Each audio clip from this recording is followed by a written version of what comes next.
If you're a home buyer, somebody or a young person looking to buy a home, you need a bit of a reset. We need to get back to a place where supply and demand are back together, and where inflation is down low again, and mortgage rates are low again. So this will be a process whereby we do our work in a way where the housing market settles in a new place, and housing availability and credit availability are at appropriate levels.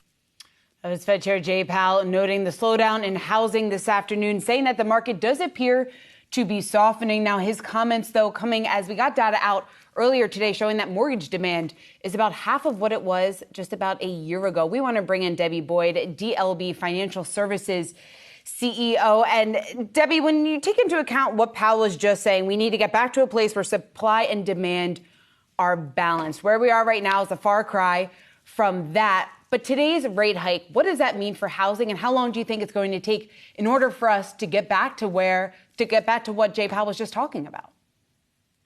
You know, this is the new normal. I don't think we're going back. We may have more houses on the market. You know, we've got a double whammy. We've got seniors staying in their houses longer, so they're not vacating the premises. We've got younger people marrying when they're older and having kids in their mid-30s now. They're starting to look for houses, and they want to be in the $400,000 range. Well, with the Fed changing the rates, they're going to be buying about $100,000 less in a house than they could have at the end of last year.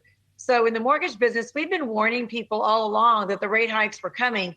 I don't think they believed us. I think they believe us now. They're going to have to change what their priorities are and what they're willing to do for a new home. 30-year fixed north of 6%. And many had hoped if those rates went up, the prices would then come down. But Jerome Powell also said there that he expects prices to increase in the short term. Is that what you're seeing, and how long will that continue? Well, you know, there's no reason for the prices to go down. Every house that sells is the new limit for the next house to sell. So builders are typically here in the Dallas area, they're selling 2 houses in a neighborhood, increasing the price 10%, selling a house and increasing the price 10%. Why would they take less when supplies are still going up?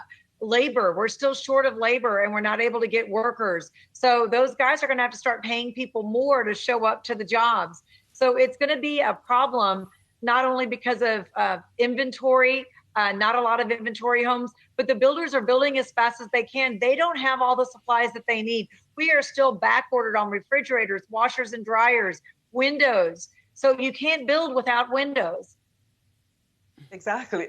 We do know that a lot of people really got comfortable with that 2% mortgage rate. You know, people thought it was going to last forever. So then is it that people just weren't positioned correctly? Were they just not really planning for the future as to where rates would have to go? I don't think they were really paying attention to anything. And you know, it is a personal family issue always. So if you're making lots of money and you're employed, what does it matter to you if gas prices go up a little bit? Well, people are figuring out it matters a lot. So, you know, I don't think they were prepared. We have been saying this all along. I went back and watched the videos that I did with you guys last year, and I said inflation's going to be over 7%, and everybody thought I was crazy. Yeah, I was low. I wasn't even high enough. So, yeah, we knew it was coming in the mortgage business. We've tried to prepare our buyers not to sit on the sidelines and wait.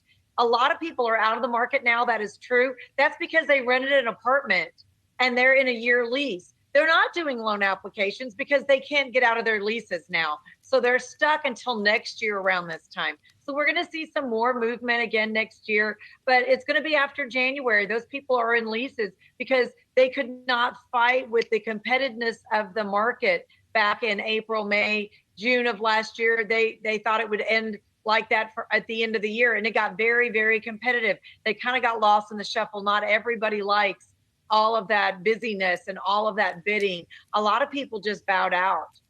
Debbie, you mentioned home builders, the sentiment, how they're feeling right now. We just got that home builder confidence results, the results of the survey out earlier today, falling for the 6th month in a row in June. When we talk about the impact that eventually has on housing, we already have a shortage supply. Is that going a supply shortage? Is that going to get even worse? I think so. You know, you can only build. We've got a lot of brand new neighborhoods starting, but all the houses are kind of like in this picture. They're at various stages of starting, and you see some of them sitting there empty, but the lots are sold. The people want the houses. They just can't build them fast enough. So we are going to see a shortage of houses. There's been a shortage for years, and it's really not the home builders' fault. They were keeping up fine with demand. I think like I'm in Dallas, so we have high demand. Everybody's moving here. Well, it's also the age of the people are coming of age now with families that they want to buy a house. This is going to be the largest group of 20, 30-year-olds buying since the baby boomers, and they're all wanting to buy now. They should have been buying 10 years ago, but statistics show something different. They didn't want to move out early. So now we have them all moving out at once. So we have kind of a meeting of a perfect storm is what I call it. You've got the older people staying in their house because of reverse mortgages. You've got people with 2% rates. They're not moving anytime soon.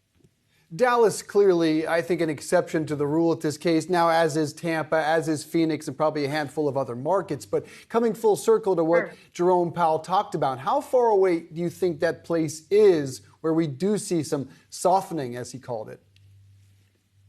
I think it's going to be a long while. You know, the supply chain is still a problem for builders. I work with several builders, and I have clients that locked rates with me last week, and their house will be done in November. So we are still blowing and going down here in Texas, but it's not that way for every state. So if you don't have a lot of demand in your area and you've got people that are sitting at those 2 and 3% interest rates, they're not moving. So it's going to take new home builders in those areas to get new homes built, or people are just going to have to move to areas where there is affordable housing. That means the suburbs, that means changing jobs. And if you can work from anywhere, we're going to see a lot of other people not being able to afford the big cities, and they're going to have to go to smaller cities to live and work.